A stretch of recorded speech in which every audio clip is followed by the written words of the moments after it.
예, 여러분 안녕하세요. 네, 이제 마지막 13절입니다. 여기까지 오신다고 수고 많으셨습니다. 이번 강의만 들으면 개념 수업에 대한 수업은 다 마무리하는 겁니다. 이번 시간에 마무리 다 끝나시고 또 부족했던 부분들은 다시 들으시고 하시면 좋을 것 같아요.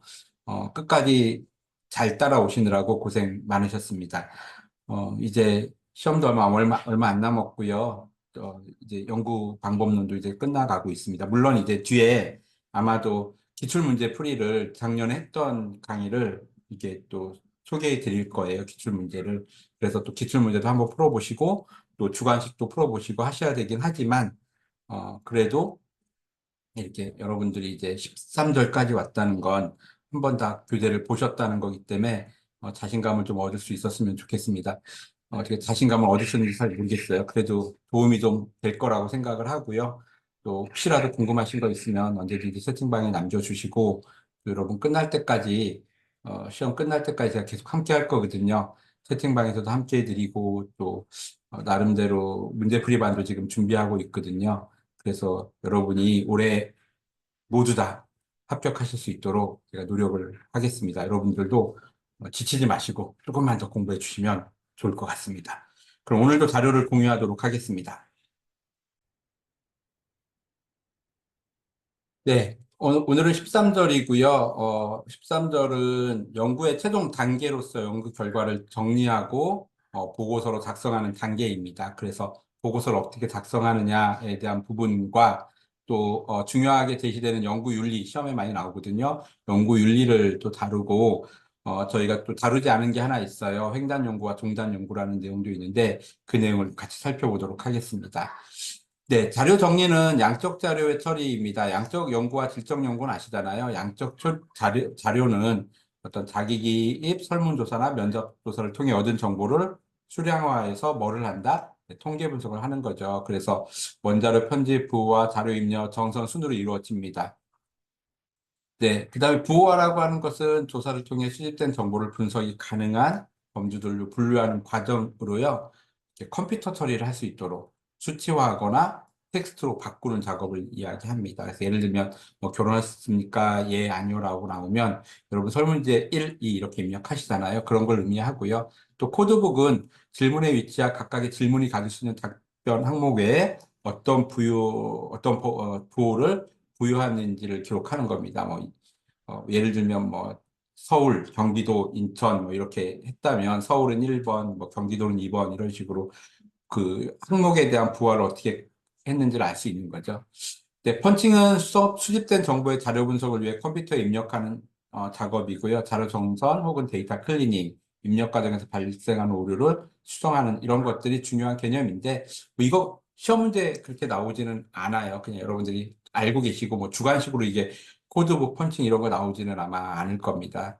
네, 양적 처리는 보통 SPS나 SAS 등을 사용하고요. 그다음에 질적 자료 같은 경우에는 자료를 정리하고 편집하는 과정이 요구되고요. 우리가 얘기했던 참여 관찰이나 면접, 내용 분석, 문헌 분석을 통해 모은 자료를 대부분의 문서로 된 자료의 형식을 취하고 있는 것을 우리는 질적 자료라고 이야기합니다. 이건 뭐 앞에도 했지만 그냥 넘어가도록 하겠습니다. 중요한 건 사실 보고서죠. 보고서는 연구 목적에 맞게 부합하게 작성이 당연한 거잖아요. 표현은 어떻게 해요? 정확하고 간결하고 독자가 이해하기 쉽고 읽기 편하도록 작성하는 게 필요합니다. 이거는 뭐 기본일 것 같고요. 이제 보고서의 기본 구조입니다. 이 보고서의 기본 구조는 조금 나올 수도 있어요. 표지는 연구 제목이나 수행일자, 수행기관, 보고서의 기본 구조는 이렇게 첫 번째 나오기도 하고 이 논문의 기본 구조하고 두 번째로 나오기도 해요. 그래서 간혹가다 위에 게 나오기도 하고 밑에 게 나오기도 합니다. 네, 뭐 표지는 연구 제목이나 수행일자, 수행기관, 목차는 뭐 표목차 등이 들어가잖아요. 요약문 같은 경우 전체 요약에 대한 정리, 서론, 여기 서론, 조사의 목적이나 필요성, 설계, 연구 방법이 들어가고요. 본론은요. 연구 분석 결과라든가 통계적 분석 결과, 요약 및 제언은 연구 요약, 결론 및 제언, 합의, 참고 문헌, 부록, 설문지 이런 것들이 들어간다라고 할 수 있습니다. 근데 이거 이제 뭐 이건 나와도 뭐 이렇게 많이 나오진 않을 것 같고요. 오히려 이제 여기가 좀 더 중요한 게 이 논문의 기본 구조입니다. 예, 서로는 연구의 목적과 필요성이죠, 당연히. 그리고 이론적 배경은 뭐예요? 선행 연구 고찰. 연구 방법은요? 연구 방법은 연구 대상은 누구이고, 조사 방법은 뭘로 하고, 분석 방법은 뭘로 하고 등 이런 걸 쓰는 겁니다. 연구 결과는요. 연구의 분석 결과, 통계적 분석 결과는 기술입니다. 여기서 뭐 연구 요약이나 결론이나 함의를 하지는 않아요. 그 연구 결과는 말 그대로 연구의 어떤 분석 결과와 통계적 분석 결과 및 기술을 하기도 합니다. 대언과 논의입니다. 뭐 결론이라고도 하고, 뭐 결론 및 대언이라고도 때로는 해요. 연구의 요약을 다시 한번 해줍니다. 핵심적인 요약. 그리고 결론을 내리겠죠. 그리고 이 연구에서 이제 이야기하고자 하는 것을 제언하거나 함의 등을 포함하고 있습니다. 그래서 이걸 가지고 이제 또 이렇게 순서를 좀 바꿔가지고 문제를 내더라고요. 그래서 그 부분에 대해서는 여러분들이 뭐 보시면 바로 아실 수 있다. 이렇게 돼 있습니다. 연구 윤리가 이제 객관식으로도 나오고 주관식으로도 나오고 그렇습니다. 연구 윤리. 예, 연구 윤리는 뭐 5가지로 나누는데 이거 각각의 방법들을 조금 구별만 하면 좋을 것 같아요. 자, 근데 여기서 이제 여러분들이 표절은 다 아시죠? 표절. 이거 워낙 많이 나온 얘기이기 때문에 우선 표절 먼저 볼게요. 타인의 연구 내용, 결과 등을 적절한 인용 없이 사용하는 것을 우리는 표절이라고 이야기합니다. 옆에다 하나 더 써주세요. 자기 표절이라는 것도 있어요. 자기 표절. 자기가 쓴 글을 갖다가 어떤 인용 없이 사용하는 것도 표절에 해당합니다. 자, 두 번째는요. 중복 출판이에요. 중복. 중복. 무슨 얘기예요? 한번 출판한 걸 다시 출판한다는 거잖아요. 네.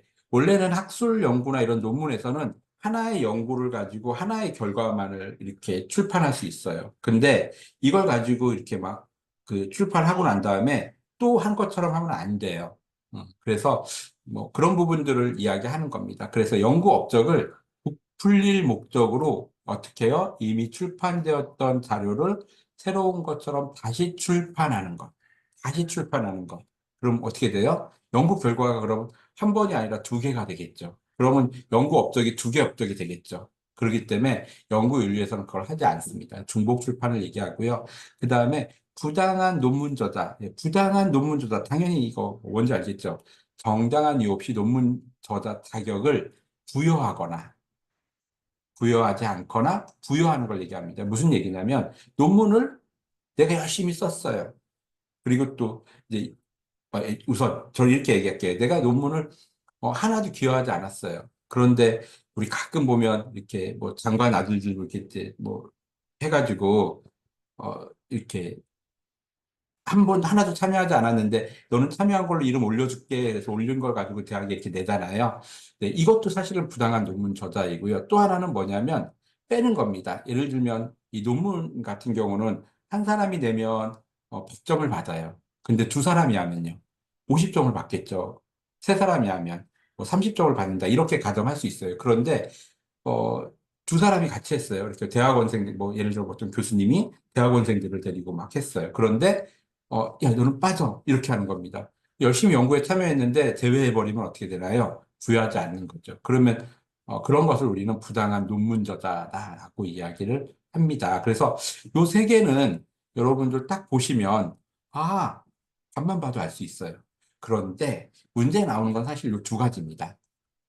변조 또는 위조라고 이야기합니다. 자, 변조는 속일 목적으로 자료를 어떻게 해요? 조작하거나 연구 결과를 어떻게 임의로 변경해서 어떻게 진짜처럼 꾸미는 거예요. 그러니까 조작하거나 변경하는 거. 이걸 뭐라고 그래요? 변조. 위조는요.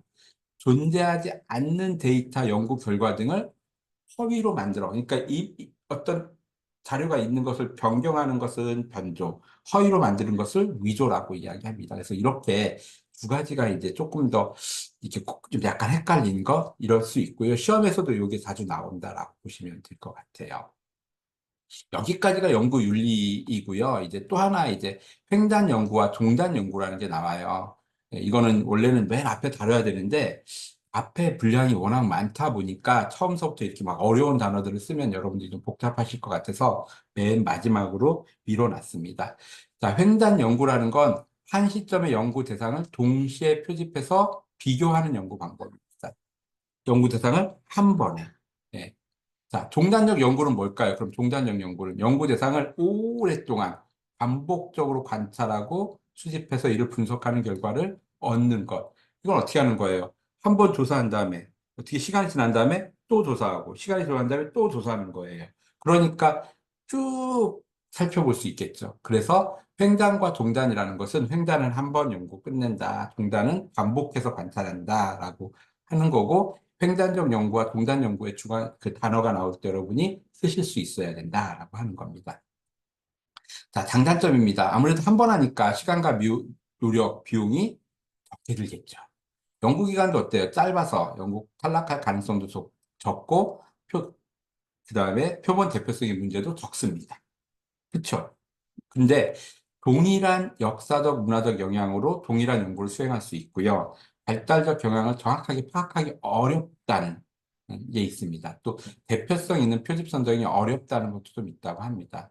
그리고 종단 연구보다 인과관계를 분석하기 어렵고 시간 경과에 따른 변화를 보기 어렵다는 단점이 좀 있습니다. 그래서 횡단 연구는 아무래도 한 번만 하기 때문에 시간과 경제적인 것은 좋을 수 있으나 종단에 비해서 단기적으로 하는 새로운 사실이나 이런 것들을 좀 알 수도 없고, 그 다음에 정확하게 파악하기도 어렵다. 이런 부분이 좀 단점일 것 같아요.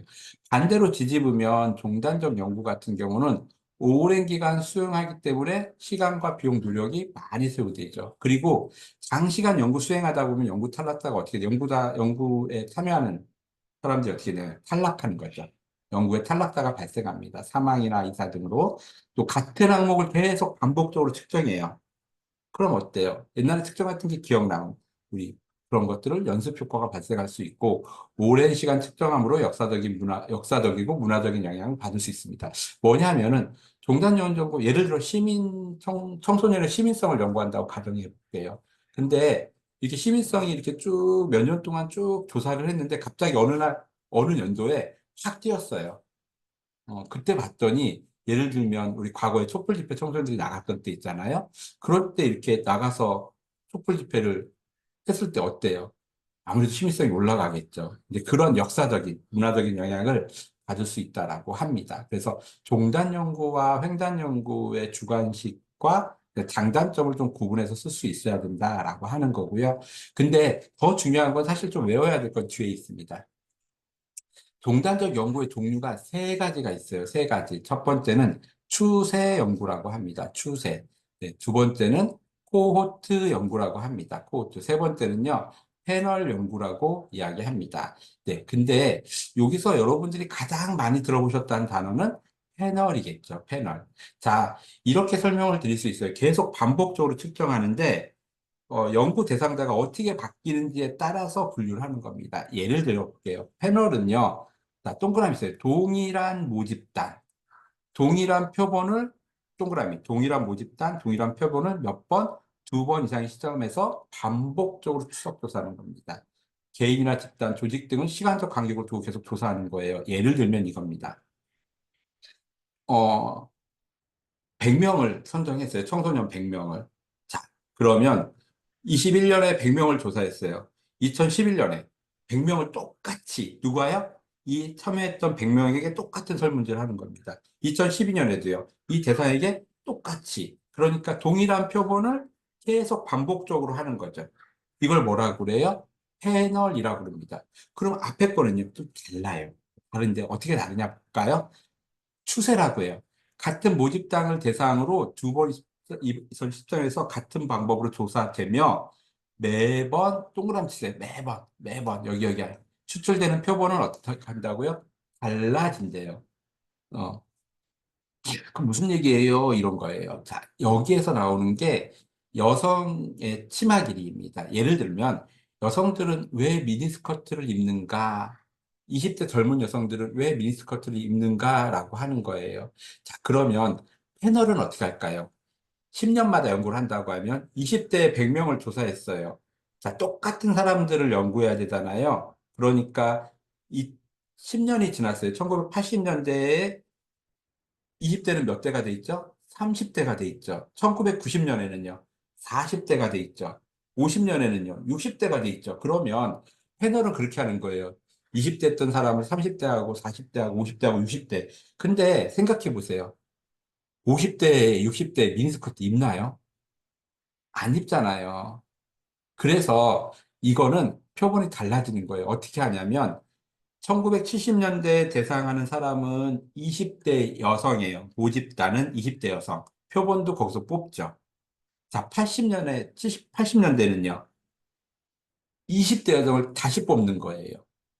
모집단은 20대 여성으로 갔죠. 근데 뭐가 달라져요? 표본이 달라지는 거예요. 그럼 90년도예요. 90년도에도 그 당시에 20대, 모집단은 20대로 갔지만 표본은 추출되는 표본은 어떻게 돼요? 매번 달라지는 거죠. 그래서 여성의 치마 길이처럼 계속 달라지는. 그래서 모집단, 아까 모집단은 요 표본 저기 대상이 연구되는 집단이잖아요. 모집단은 같지만 표본은 어떻게 돼요? 거기서 뽑는 표본은 계속 달라져요. 이걸 갖다가 뭐라고 하느냐? 추세라고 합니다. 조금 길게 설명을 드렸어요. 이해를 돕기 위해서요. 코호트도 달라져요. 똑같지 않아요. 그런데 추세하고 코호트하고의 아주 핵심적인 단어가 있어요. 뭐냐면 요거 동그라미 있어요. 특정한 시간대에서 동그라미 유사한 생애 경험을 한 사람들이에요. 유사한 생애 경험을 한 공유하는 집단으로 하는 거예요. 예를 들면 요것도예요. 같은 해에 출생했거나 같은 해에 입학한 사람들과 같이 동그라미 있어요. 동일한 생애사적 경험을 가진 모집단을 대상으로 두 번 이상의 시점에서 같은 방법으로 하되 뭐가 달라져요? 추출되는 표본은 달라진다는 거예요.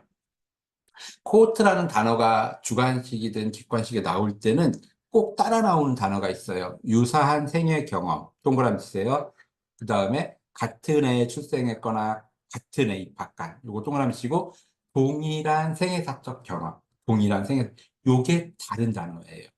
요런 단어들이 나오면 아, 이거는 코호트다 이렇게 생각하는 겁니다. 그러면 예를 들어 볼게요.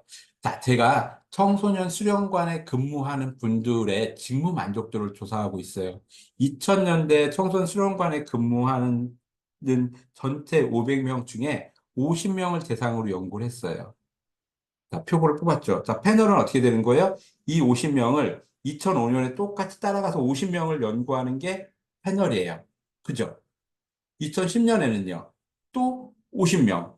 그러면 2000년에 50명이 있었는데 2005년에 50명이 그대로 남아 있을까요? 떠난 사람도 있고, 또 계속 남아있는 사람도 있고, 또 뭐 다른 일을 하는 사람도 있고, 돌아가신 분도 있고, 그렇잖아요. 무슨 얘기인지 아시죠? 그러니까 계속할 수 없잖아요. 그럴 땐 어떻게 해요? 자, 동일한 경험. 그 당시에 지금 2005년에 수련관에서 지금 근무하고 계신 분들 중에 또 50명을 뽑는 거고요.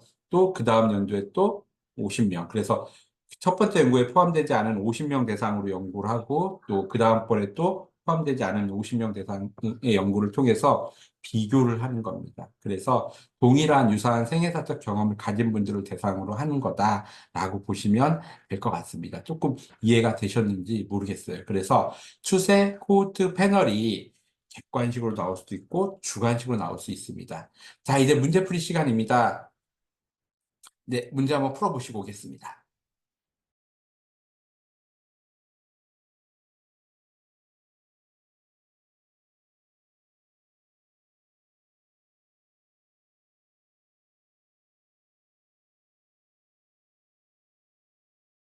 네. 1번 문제요. 연구 보고서 작성 시 고려 기준이 아닌 것은 이라고 하죠. 네. 명확성, 간결성, 논리성, 정확성, 희소성. 네. 답은 5번이겠죠. 자, 두 번째입니다. 연구 보고서의 기본 체계와 서술 방식에 관한 설명으로 옳지 않은 거라고 하네요. 네, 서론에서는 연구 윤곽과 방향을 제시하고요. 인명, 수식, 증거, 출처, 통계치를 정확히 기술하는 거 맞죠? 동일한 개념과 용어를 다양하게 표현한다. 이거는 사실 아니죠. 네, 연구 개념을, 그러니까 용어는 네, 단일하게 해야죠. 다양하게 펴면 굉장히 혼란스럽잖아요. 네, 답은 3번입니다. 나보다는 연구자, 필자, 저자 등 3인칭을 사용하는 것, 연구 목적, 내용, 방법, 결과가 효과적으로 전달돼야 하는 것. 당연히, 네, 맞습니다. 네, 뭐 보시면 되실 것 같아요. 일반적인 연구 논문이나 보고서 작성 시 연구 방법에 포함될 내용으로 옳지 않은 거다, 뭐, 아는 건 뭐냐? 네, 연구 방법이에요, 연구 방법. 독립변수와 종속변수의 정의, 네, 당연히 포함됩니다. 모집단, 대상이 누구냐? 표본의 크기, 연구 및 조사의 배경, 이건 어디에 들어가는 거죠? 네.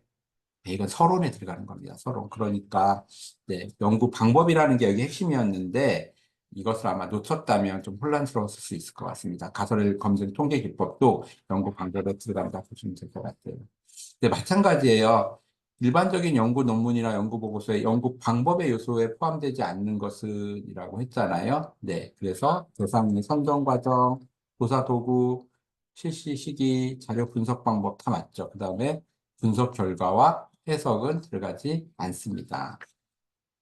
네, 5번입니다. 사회과학 논문을 구성하는 각 부분의 내용의 연결로 옳지 않은 것은 이라고 했잖아요. 위에 3번, 4번 같은 경우는 특정한 연구 방법에 들어가지 않는 것이라고 하는 거고, 5번부터는 그 각각을 연결시켜 놨어요. 그래서 그것이 맞냐 틀리냐 이런 겁니다. 초록에서는 논문의 핵심 요약, 네, 맞죠. 서론에서는 연구의 필요성과 목적을 제시하고요. 이론적 배경에서는 성행 연구 보충하고요. 연구 방법에서 분석 결과의 제시, 분석 결과를 제시하는 게 맞나요? 네, 이건 연구 결과죠. 그다음에 재원동의 함의. 그래서 답은 네, 4번에 해당한다고 보실 수 있습니다. 네. 자, 5번이에요. 연구 논문이나 연구 보고서를 구성하는 각 부분의 내용이 옳지 않은 것은이라고 합니다. 계속 패턴이 어때요? 7번도 그래요. 계속 패턴이 비슷한 패턴이죠.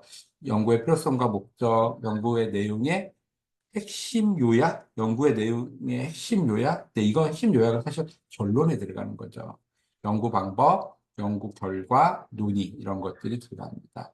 네, 7번도 다시 보실까요? 또 연구 구성 요소와 내용이 옳지 않은 것, 서론, 이론적 배경, 참여자의 선정 물질, 논의, 연구 결과에 대한 해석, 연구 결과에 대한 해석은 네, 연구 결과죠. 그냥 논의가 아니죠. 논의는 이 연구 결과에 대한 부분들 네, 이렇게 들어갈 수 있을 것 같습니다. 네, 그래서 잠시만요. 네, 논의. 네, 잠시만요. 이거 제가 지금 잠깐 헷갈렸습니다. 네, 연구 결과에 대한 해석은 맞고요. 연구 결과의 제한점, 후속 연구 제한은 논의에 들어가는 거죠. 네, 그래서 답은 4번입니다. 4번. 네, 제가 잠깐 좀 헷갈렸습니다. 네, 그래서 이 연구 결과에 대한 부분은 이게 아니라 논의고 연구 결과에 대한 해석도 네, 연구 결과 이제 논의는 맞는 겁니다. 그래서 답은 5번입니다. 네. 다시 한번 죄송합니다. 네. 8번입니다. 연구자가 연구 참여자에 대하여 지켜야 할 연구 윤리로 옳은 것은 이라고 합니다. 연구 참여에 관한 암묵적 동의 맞나요? 네. 연구 참여자의 참여 중단 권리 보장. 네, 당연히 맞죠. 개인정보의 사적 사용 가능성. 예, 사용하면 안 되죠. 연구 반복상 은폐 필요의 경우 가치 정당화. 연구 목적을 숨길 경우 연구 완료 후 비밀 유지. 연구 완료 후 비밀 유지하나요? 네, 그렇진 않잖아요. 네, 그래서 답은 2번이다라고 보시면 될 것 같아요. 네, 9번서부터는 이제 그 표절이나 그 위조, 변조 이런 얘기들이 나오는 겁니다. 자, 표절은 뭐죠? 표절은요, 존재한 데이터를 허위로 만들어내는 것, 자신의 저장 추출한 표기를 하지 않고 인용하는 것. 네, 연구자가 자신의 이전 저작물을 적절한 출처 표기를 하지 않고 인용하는 것, 이걸 바로 뭐라고 그래요? 표절인데, 이 표절도 무슨 표절이야? 자기 표절이라고 합니다.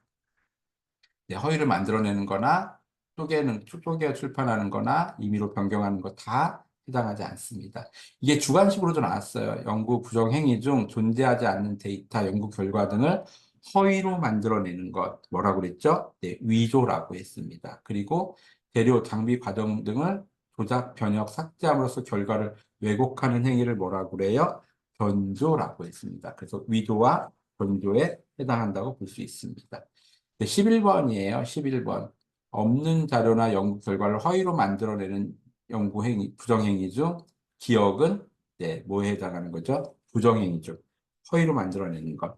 이미 출판되었던 자신의 논문의 일부 또는 출처를 표시하지 않고 후속 연구에 사용하는 거. 이거 뭐죠? 표절이잖아요. 그래서 답은 뭐예요? 위조 또는 사기 표절이다라고 보시면 될 것 같습니다. 연구 부정행위에 해당하지 않는 것은이라고 했어요. 네, 익명성을 보장하는 것은 당연히 아니겠죠. 네, 13번 연구 부정행위에 관한 설명으로 옳은 것은 해서 틀린 거 하나를 살짝 바꿔놨습니다.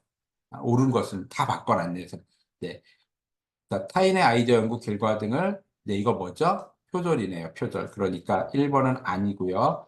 자, 연구 업적을 이미 출판되었거나 새로운 자료, 중복 출판. 그죠? 아니죠? 위조, 존재하지 않는 데이터 연구를 허위로 만들어내는 행위를 위조라고 합니다. 네, 표절은 아주 속일 목적으로 자료를 조작하거나 연구 결과를 임의로 변경하여 진짜처럼 꾸미는 거 뭐예요, 이거? 변조. 네, 정당한 이유 없이 논문 자격을 부여하거나 부여하지 않는 것을 뭐라고 그래요? 부당한 논문 저자. 그래서 요 문제는 요 문제는 여러분들 좀 외우시면 좋을 것 같아요. 요 문제에 나온 각각의 해설들이 정확한 이렇게 좀 바르게 잡아 놓으시면 요 문제가 요 내용이 텍스트가 가장 핵심적인 내용이다라고 보시면 좋을 것 같습니다. 네, 14번 같은 경우는 14번서부터는 이제 아까 횡단, 중단 이런 얘기 나오는 겁니다. 자, 시간의 흐름에 따른 조사 대상의 특정 변화를 반복해서 조사하는 방법으로 옳지 않은 거래요. 반복해서. 네. 자, 우리 반복해서 조사하는 걸 뭐라고 그랬죠? 종단. 이 종단 안에 몇 가지가 있다고 그랬죠? 추세가 있고, 코호트가 있고, 패널이 있다고 그랬죠? 그럼 답은 뭐예요? 5번이겠네요. 횡단 조사. 그죠? 횡단 조사는 한 번만 하는 거. 자, 종단적 연구의 종류의 의미에 관한 설명으로 옳지 않은 것은이라고 합니다. 연구 대상의 특성이 시간에 따라 어떻게 변화되는지를 연구한다. 맞죠? 장시간 연구하기 때문에. 경향성 연구, 동료 집단 연구, 패널 연구가 있다. 근데 이 동료 집단은 코호트라고 그랬어요. 코호트 연구. 그러니까, 이 코호트라는 용어에는 동료라고 하는 게 있구나라고 해서 여기서 밑에다 좀 줄을 걸었어요. 자, 경향성이라고 하는 트렌드 연구는 추세 연구와 같은 개념입니다. 예, 추세 연구와 같은 개념. 그래서 네, 이게 추세 연구와 같은 개념이어서 여러분도 추세 연구에다가 경향성 써놓으시면 좋을 것 같아요. 자, 경향성 연구에서는 동시에 여러 연구층을 연구해서 발달 특징을 알아본다. 이거 답은, 네, 답은 네, 3번입니다. 3번. 경향성 연구에서는 동시에 여러 연구층을 연구해서 발달 특징을 알아본 건 아닙니다. 자, 동료 집단 연구는 묘집단이 고정되어 있으나 매년 다른 표본을 추출하는 것. 네, 그런 경향성을 분석하고요. 패널 연구는 동일한 대상의 변화에 대한 지속적으로 연구를 하는 건 맞습니다. 그래서 답은 3번입니다. 16번이 조금 꼬았어요. 조금 꼬았는데 그래도 다 풀릴 수 있어요. 자, 아동 청소년 패널 연구래요. 패널. 자, 초등학교 4학년 3개년도 자료를 조사하는데요. 여기까지만 읽으셔도 사실은 문제를 풀 수 있습니다. 동아리 활동이 청소년 대인관계에 미친 영향을 분석했다. 연구 용이 어떻게 되냐? 자, 동일 표본인가요? 비동일 표본인가요? 동일 표본인가요? 비동일 표본인가요? 같은 표본을 하니까 동일 표본이잖아요. 그래서 동일 표본이고요. 네. 그 다음에 이게 3개 연도니까 한 번 한 건가요? 여러 번 한 건가요? 네, 여러 번 한 거죠. 그러니까 무슨 연구예요? 종단 연구에 해당하죠.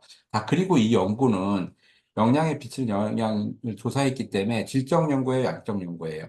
당연히 양적 연구죠. 그러니까 답은 뭐예요? 5번. 이렇게 해서 패널 연구를 조금 꼬아서 냈다라고 보시면 될 것 같습니다. 17번은 이제 주관식. 네, 18번도 주관식. 아마 올해도 주관식으로 이런 게 나오지 않을까 싶습니다.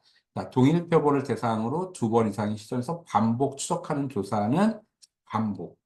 동일 표본. 뭐예요? 동일 모집단, 동일 표본 반복. 네, 패널입니다. 자, 동질의 생애사적 경험. 동질.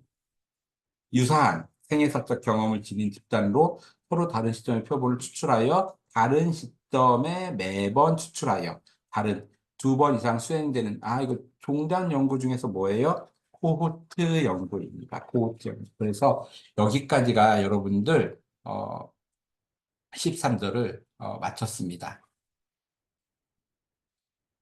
네, 어떻게 잘 따라오셨나요? 수고 많으셨습니다. 여러분 지금까지 하시면서 13절 다 하신 거고요. 아마 여러분들 안에 기초 실력이 좀 쌓였을 것 같아요. 그래도 실제로 내용이 연구 방법이라는 이 내용이 굉장히 방대하고 또 용어들도 계속 다르게 사용되기 때문에 아마 여러분 공부를 하시면서도 혼란스러웠던 분들이 있을 거예요. 다시 한번 반복해서 이렇게 요즘 유튜브는 좋은 점 있잖아요. 빠르게 돌리는 거. 제 말이 되게 빠릅니다. 그래서 아마 또 빠르게 돌리시면 더 빨라질 텐데, 그래도 조금 빠르게 돌리시면서 다시 한번 좀 들어보실 수 있는 분들은 들어보시고, 개념을 확실하게 이해하시고요. 이번 시간서부터는, 그 주관식 한번 좀 풀어보세요. 주관식. 네, 주관식도 한번 풀어보시고, 그 다음에 모의고사 세 세트 있거든요. 그것도 한번 풀어보세요. 모의고사 같은 경우는, 꼭 시간을 재고 하시면 좋겠어요. 20분입니다. 한 문제당 1분씩 해가지고 20분 동안 딱 시험을 보시고 20분에 딱 울리면은 멈춘 다음에 어디까지 푸셨는지 그리고 나서 이제 제공되는 해설 강의를 들으시고 문제를 또 정답을 맞춰보시고 틀린 거는 오답 노트를 만들어 보시고요. 또 2세트 한번 또 풀어보시고 또 해설 듣고 난 다음에 하시고 이런 식으로 하시면 좋을 것 같아요. 그래서 여러분이 1세트, 2세트, 3세트를 풀어보시면 될 것 같고요. 아마도 아마도가 아니라 이제, 네. 그 모의고사 1차, 2차, 3차는 작년에 제가 그 문제풀이반 운영하면서 2023년도에 냈던 문제들이에요. 그래서 그 문제들을, 어, 제가 이제 해설을 해드렸던 거거든요. 줌으로. 그렇기 때문에 줌으로 아마 여러분 보실 수 있을 거예요. 그래서 작년 얘기이기 때문에 작년에 했던 강의이기 때문에 2023년에 대한 얘기가 좀 나올 수 있습니다. 그 점은 참고하시고 학습하시면 좋을 것 같습니다. 네. 오늘까지 수고 굉장히 많으셨고요. 또 계속 저하고 오픈 채팅방에서 만나면서 또 모르는 거나 이런 것들 물어보고 학습할 수 있도록 하겠습니다. 모두 모두 수고 많으셨습니다. 감사합니다.